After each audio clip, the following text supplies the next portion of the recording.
It Podcast, Season 3, Episode 4. Take 1. Action. In so much trouble today. Why? August was like, you didn't introduce the podcast. Anyways. It's okay. Yeah. Welcome back to the Kani Kick It Podcast episode. I'm not sure what this is today, but, clearly we're here to talk some basketball, have a good time with y'all, and just kind of let it flow. Oh, man, you want to introduce yourself? I'm Kyle, the sports guy. That's the new thing. Like What up? that. I like that. The sports guy. You are a sports guy. Though. That's not a lie. A little something. As far as the game goes, that was a very honest one. All right. My name's Kani. Got my production star over there, City. That's what I call him now. I just call him City. That's what it says on my. Just City? Yeah, I just call him City. That's kind of hard still, bro. Word. Take that to the bank, yo. See what I did right there? All right. City August. Anyways, we're week one. Week one, halfway through the one week into the season. Yeah. And how do you feel? Things you like, things you don't like about the Raptors? Oh, the Raptors. Let's well, talk about the Raptors first. Let's do that first. I was taking a look at the schedule. Mm-hmm. We have like one of the toughest first 7 games to start right? the season, yo. It's brutal, G. Like we see Brooklyn 4 times before Christmas, I think. Bruh, I'm talking about just this first 7 games, right? Yeah. Think about the playoff teams. Cleveland, Brooklyn, Miami twice. We got Philly coming up twice, and then I think it's Chicago. We're 2-2 right now. Yeah, and Philly's gonna be looking for a win on Wednesday. Man, they're coming to our house on a back-to-back, or at least 2 games in a row. They're gonna be looking for a win for sure. Yeah. So I'm definitely feeling that we started 2-2. That's okay to start the season, especially when 3 out of the first 4 were on the road, right? So not a bad start for the guys. No, I don't think it is a terrible start. So again, but tell me what you like. Tell me what you don't like. Well, Avi, Pascal Siakam is just putting in that work, eh? Work.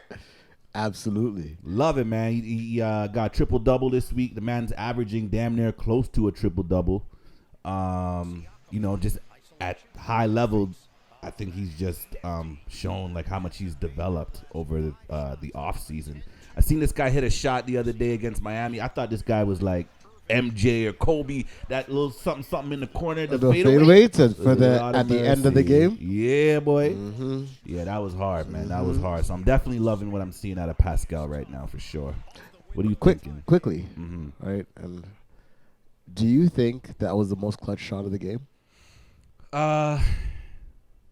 I think that final 3 minutes alone had 3 clutch shots that we just had to have. Right. You know what I mean? Okay. Obviously, there's the Gary Trent Jr. shot from the corner. We're going to get to that. We're going to get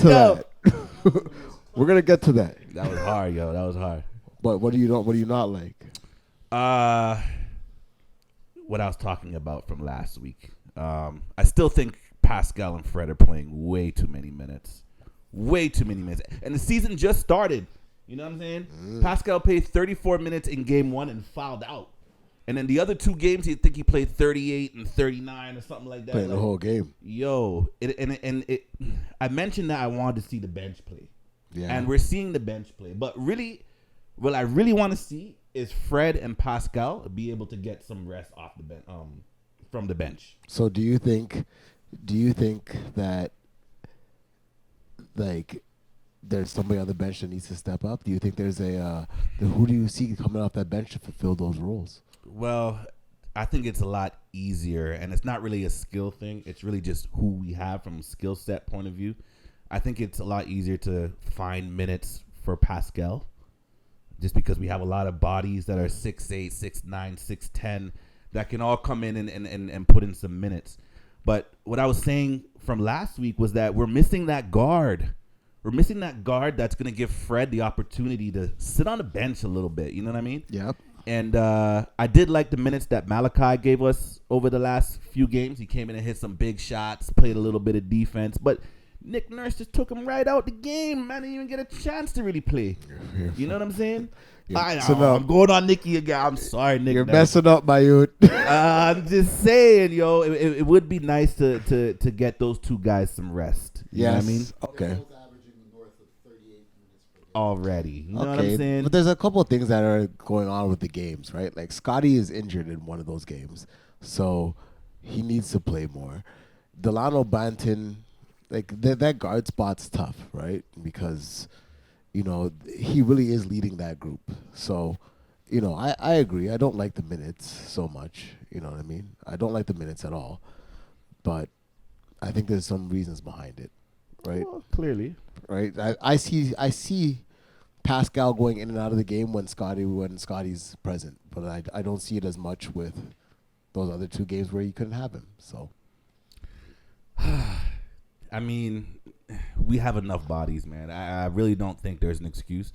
And at the end of the day, it's really only the first week, right? You want your guys to be able to go out there and be competitive and get some wins early, especially when our schedule is so daunting to start the season. Right. So I'll take that. But over the course of the season, please, coach.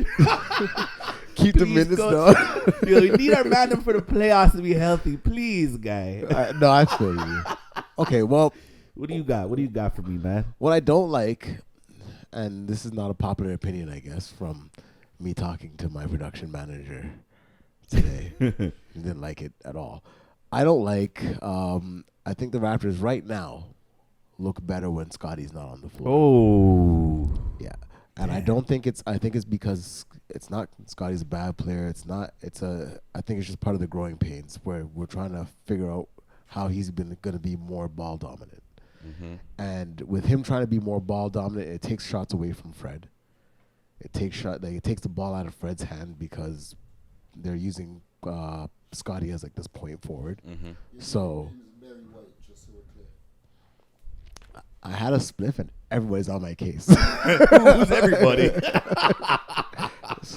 Everybody in this room. I don't know who this guy's talking to. But I think I do think that Scotty handling the ball more, bringing up the ball more, and playmaking more, with Fred playing off the ball, I think that's why we haven't seen Fred as aggressive as we want him to be. And then also, I think that sometimes the ball sticks with Scotty a little bit. Yeah. Right? Like, I think sometimes when he gets the ball, we're not playing that offense where we're fast moving. We're doing this half court thing. When we get out on the run, we're great. But sure. When in the half court, when he has the ball, I think it sticks a little bit, and I think Fred makes a couple better decisions. And so in the half court, Fred's having to initiate offense rather than be the off-ball guard. So I think it's like there was a year when Larry did that. Mm-hmm. When Larry had to learn to play alongside Fred. Yeah. Right? And I see the same thing with Scotty and Fred VanVleet right now. Right? The veteran taking a step back to let the younger guy go. There's a little bit of a lag there to find out where he fits in scoring-wise. You've heard Larry say I need to score less, initiate offense more, right? So that's... Sorry, go ahead. No, sorry. I think that's like one of the issues. Not the issues, but generally to start the season, there's not really that focal point on the offense, right? Like when you start the season, you see Toronto flying around on defense. Even if you look at my man Koloko, this guy's always in the right spots, eh? Yo, drafting. Koloko in all. Yo, so defensively, I feel like mans are getting to the right spots to doing their thing. As the season goes on, the offense is going to expand a little bit. They're going to get more comfortable. Yeah, I think so. And, it's going to take a little bit of time, I think, for Scotty and Fred to be able to kind of work out that dynamic between the two of them. Yeah, I think so. So I'm not too worried about it. At the end of the day, again, I would love to have another guard. I'd love to figure out how we can bring another guard in here, though. Unless we're going to play Malachi, which I would love to see as well. Maybe the other guard is Scotty. You know what I mean? And the way that Fred needs to rest and how that lineup changes when Scotty's in the game without Fred. Like, Scotty's just, I think, really going to have to key in and do a better job of running the offense. I think that if I was him, that would be where I'd want to be at. Because running the offense, you can still get shots. Fred did it last year. Mm-hmm. But I just think Scotty's got to, one, he's not the shooter that Fred is, so it's a little difficult. Mm-hmm. And two, I think he's got to get used to playing downhill a lot more. Like, that's why with Pascal right now, and when he's ball dominant, there's a clear intent from him to go downhill, and I think it makes us better. Quick question for you. Are you worried about Scotty at all, like with this injury history that we've seen now over the last few seasons? I don't think it's the injury history. Like, if I'm looking at him, it's freak injuries. You know what I mean? I'm hoping he's not the Anthony The man Davis. caught 2 in one game the other day. But, like, shoulder and whatever that other one was that's keeping him out. I do think that Scotty may need to look at his lifestyle off the court. Ooh. Not saying that he's doing anything wrong. I think Carl Anthony Towns over here. you know what I mean? Right? I've never seen him anywhere, you know what I mean? But, I think I'm not saying Leave the man's business out of this. he's not. You hear this guy, real Toronto man. Yo, don't spill the beans. Nah, the coffee, B. guy. Nah, B. I'm not even telling. Yo, I'm just saying, like, I think he's got to understand, one, you're not on a team that's like, you're not like a lot of other rookies. You're on a winning team, right? And now that team is looking at you as the best player on that team, right? So understand that, like, second round is not, that's not even like your realm. Your realm is supposed to be conference finals, right? On this team. That's where people are, not necessarily this year, but it's just you need to be looking in that direction, because that's what you should want as a rookie. Like, you should want to, this team already went to a championship. Like, I'm here for a championship.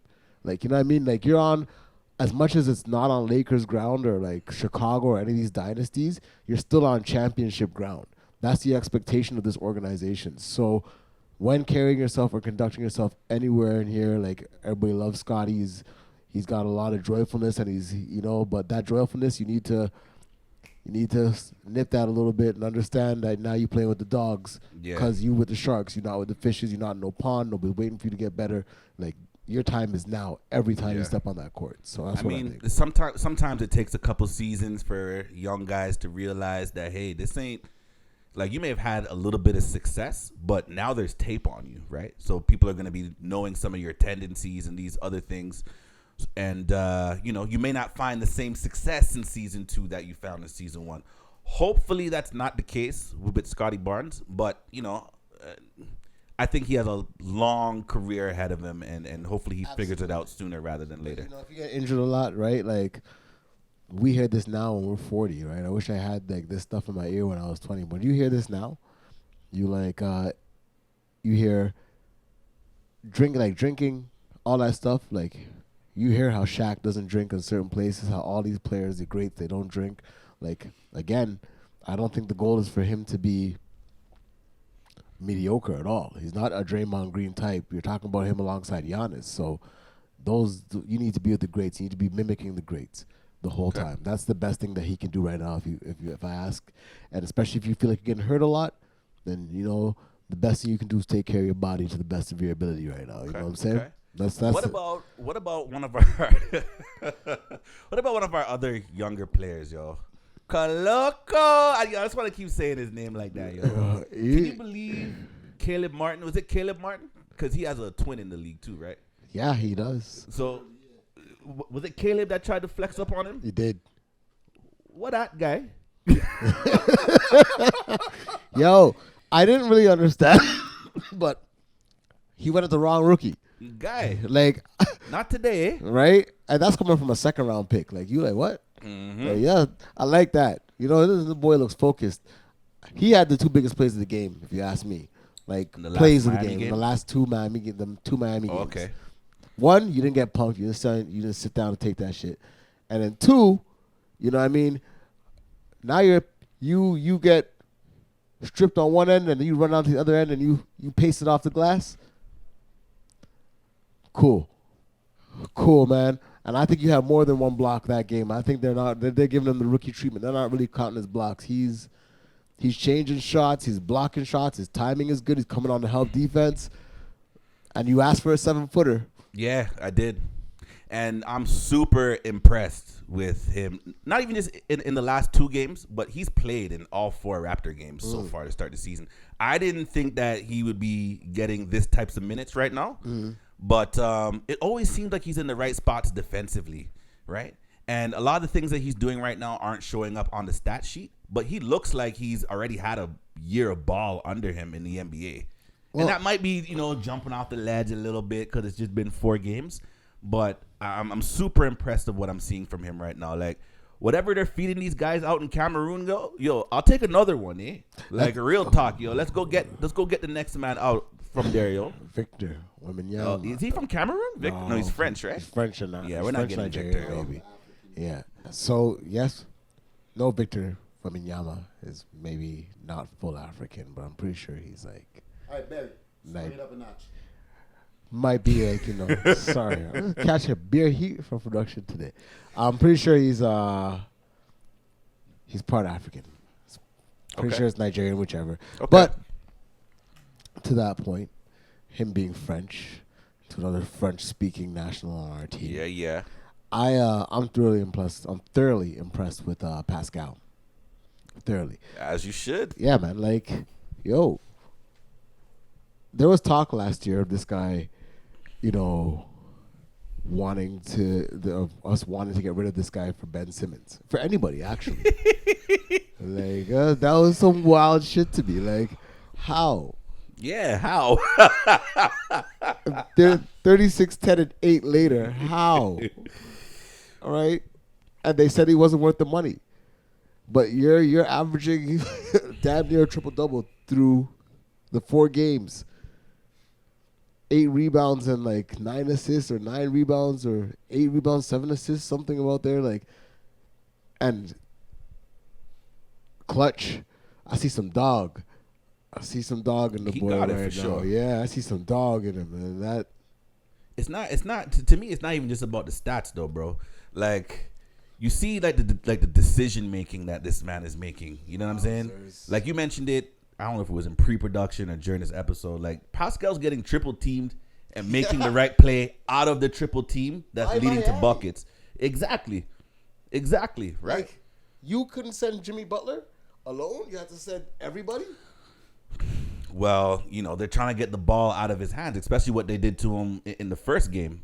Like, Pascal lit them guys up in the first game. He gave Kevin Durant 36. Well, who also Kevin Durant, to be fair, is worded as like he's the worst defensive player in the NBA right now. Is he really? Something like that. He's not the worst though. Something like that. He's not the worst. Check it out. I don't care what the stats say. He's not the worst defensive player in the NBA. I know. I felt that way before when I said the Raptors had the best defense. I don't care what the stats say. Yeah, okay. Fuck stats, B. All right, bro. Fuck stats, dog. All right, bro. The Raptors got a whole analytics board up in the practice Fuck in the OVO too. Center. I'm kidding. Keep doing your job. We love you guys. You know what I mean? Listen, okay. I hear you. Also made a clutch shot. Yeah. I think it was the most clutch shot in the game. So there was a couple from him, right? There was a clutch 3, which I think was early in the fourth. No, not that one. Okay, buddy. the fadeaway, Yes. the MJ Kobe joint. Yeah. Waved off the defender contact 2 times. Yeah. Trust me. Yeah, but the gallop. You know the gallop. And I know it was a smaller defender, but the difficulty of that shot, drifting to your right while drifting back after making those first couple of moves, like, that's a difficult shot, bro. Yeah, bro. And then the timing of the shot, it late fourth quarter, like, big shot by Pascal, man. Yo, we gotta start putting some respect on his name. We did. Down south too. I want to give my man some credit because I gave him some hate when we first came. Yo, Dagger from Gary Trent Jr. Put some respect on that boy name. You heard me? I'm sorry, Gary. That step back was cold. Yeah. It was really cold-hearted, man. Siakam guarded tightly by Lowry. Pascal finds Fred. Trent Jr. a little bit of room. Oh, Gary Trent Jr. with a big-time bucket from the corner in front of the Heat bench. 23-9. And just look at the patience. Great swing, but look at the footwork over in that corner. Pump fake, sidestep. You only have the baseline and the sideline and a little bit of room. Gary Trent Jr. surgical over in that corner for a 3-ball. So, 2-0 against Philly? I got 1-1. I think it'll be a split. I'll take 2-2. All right. We'll see you guys after that. See what that prediction is. Hit that like and subscribe button. Hit me up at KennyKillKenny at Instagram.com.